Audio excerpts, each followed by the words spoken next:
Fala galera, beleza? Começando mais um vídeo aqui no canal Abel Invest. Rapaziada, no vídeo de hoje quero falar com vocês de um fundo imobiliário mais barato do que o MXRF11, com muita qualidade, um excelente fundo imobiliário, inclusive entregou mais de 1% nos últimos 12 meses, mais do que o MXRF11, e esse fundo já passa dos 250 mil cotistas. Então um excelente fundo imobiliário que eu quero estar mostrando para vocês aqui hoje, para vocês verem que temos opções, gente. Às vezes a gente fica muito preso em um único fundo imobiliário, eu vou comprar somente esse aqui, e do lado tem um fundo imobiliário muito bom também, pagando um bom dividendo, com excelente gestão, e a gente deixa passar, né, rapaziada? Mas eu venho sempre trazendo para vocês aqui várias opções, para a gente não ficar preso e nem refém de um único fundo imobiliário. E a gente vai ver se esse fundo imobiliário é bom mesmo, se vale a pena investir, cara, se tá valendo a pena, né, colocar o nosso dinheiro, lembrando que não é indicação de investimento.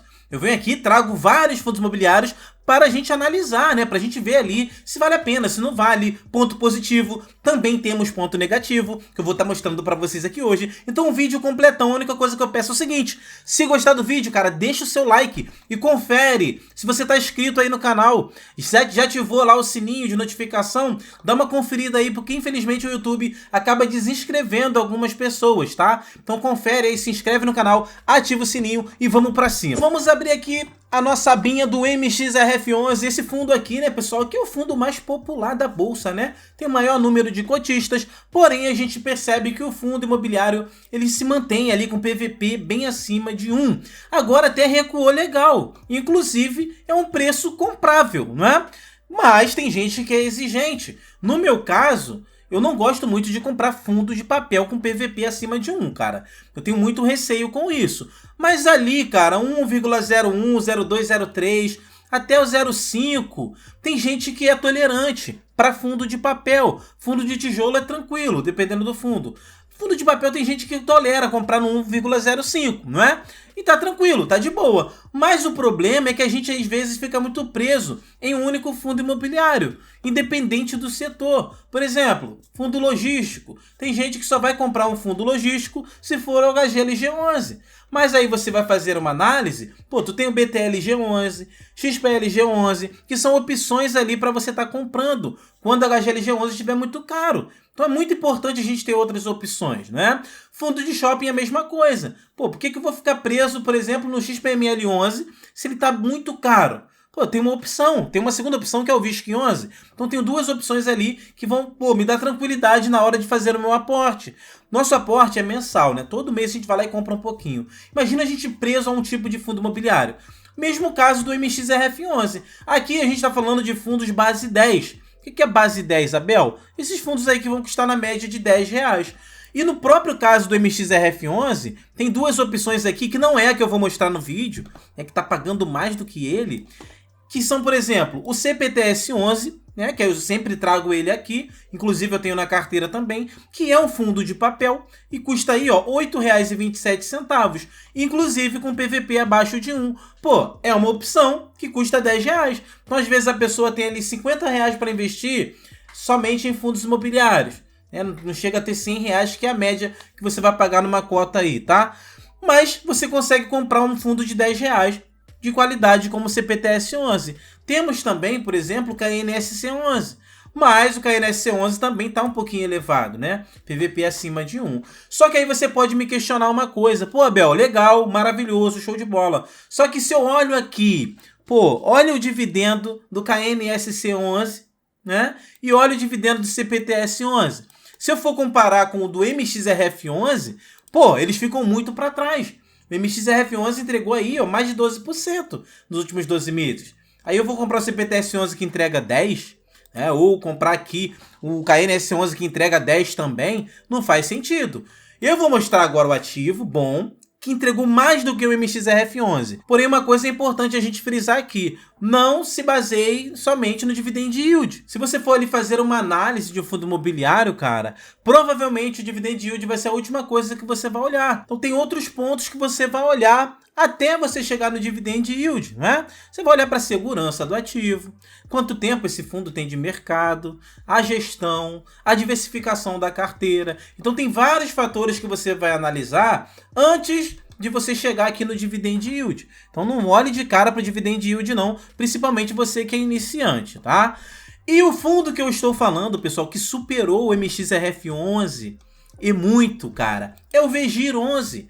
Olha que maravilha! Esse fundo aqui custa R$ 9,92, comparando o PVP 1,01, ele está abaixo do MXRF11, né?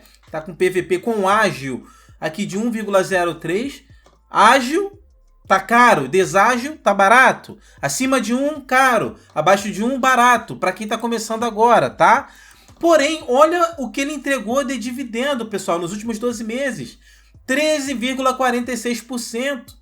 Mais de 1% ao mês, realmente é um fundo que entregou muito dividendo, cara. Você comparando com o MXRF11, que já entregou bastante, ele está superior a ele, cara. Olha que bacana, né? Mas tem uma ressalva que a gente precisa fazer aqui. Por isso que eu digo, não olhe somente para o dividendo. Realmente, ele vem entregando dividendo altíssimo. Vamos dar uma olhadinha aqui no histórico, pessoal. Outra coisa importante, ó, um ativo que tem um valor patrimonial de mais de 1 bilhão.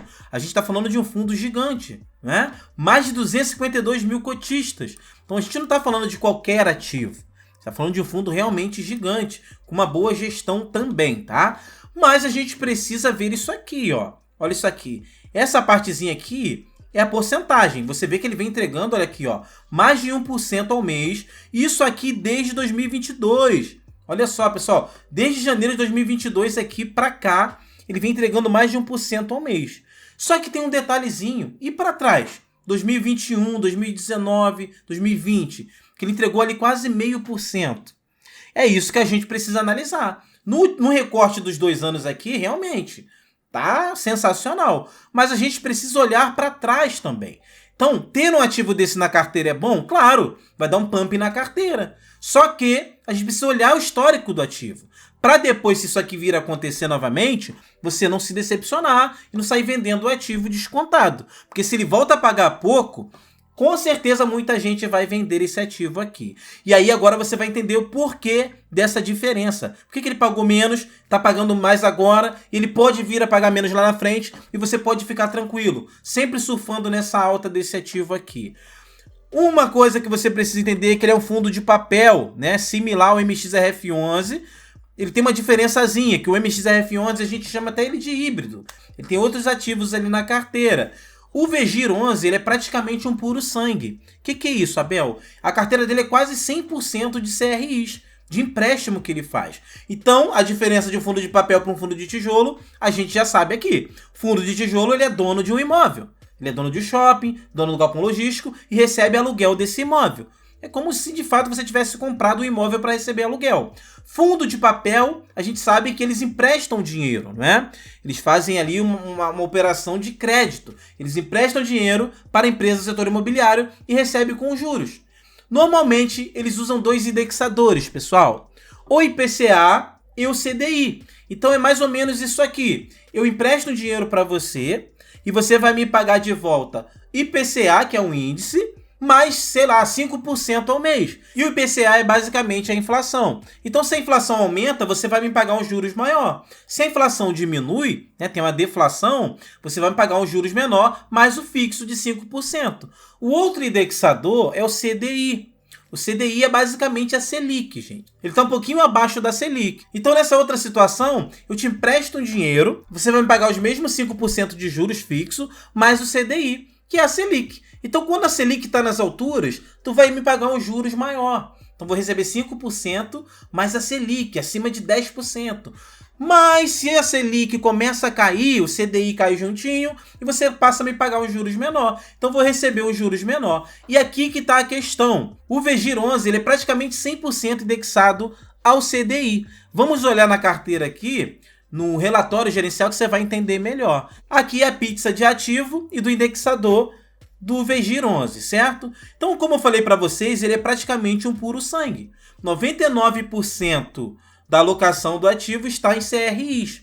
E temos ali 0,2% de caixa, que é como se fosse a nossa reserva de emergência, tá? Então, ele tem ali todo o dinheiro praticamente emprestado. E o indexador desses empréstimos, de todos esses empréstimos aqui, está no CDI.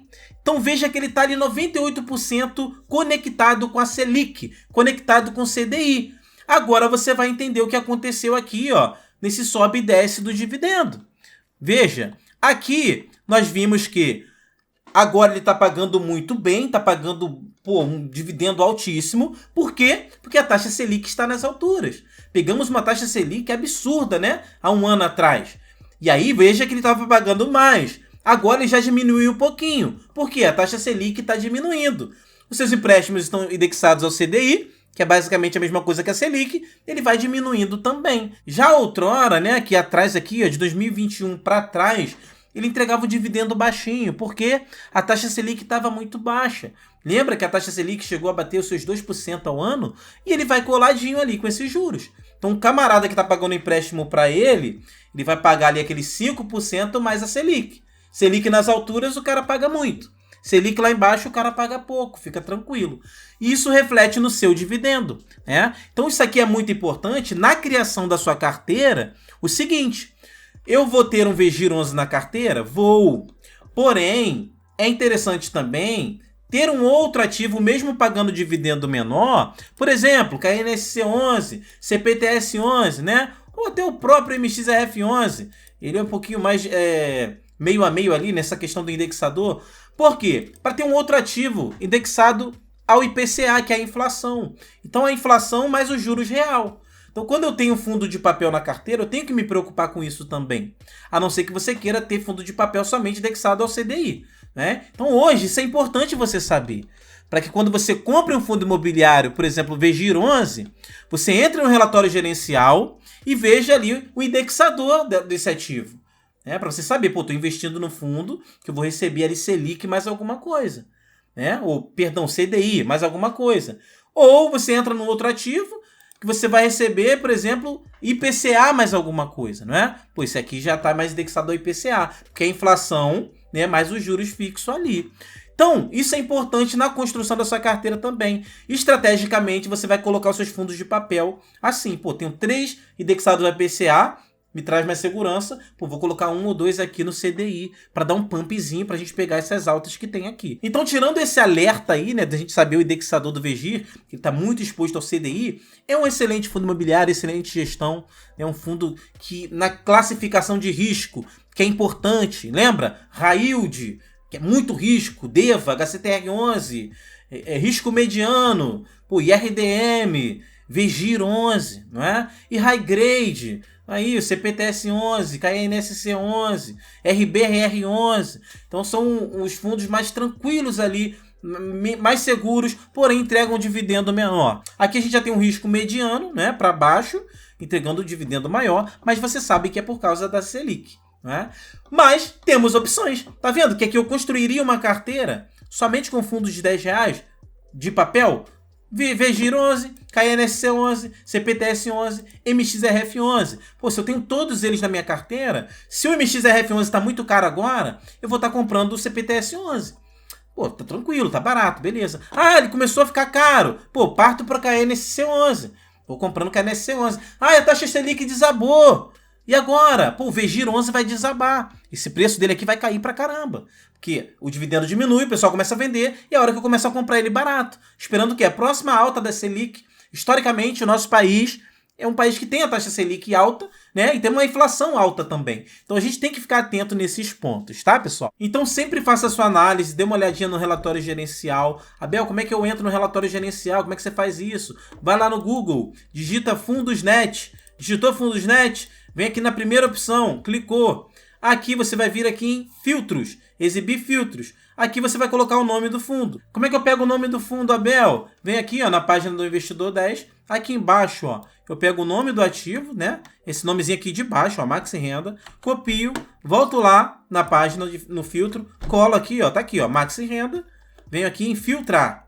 Filtrou, vai ter aqui o informe periódico, oferta pública, teremos aqui o relatório gerencial, tem tudo que você precisa, você pode abrir na página ou baixar no seu computador ou celular e fazer a sua análise ali no relatório. Então é muito importante fazer isso e ter isso em mente, tá, pessoal?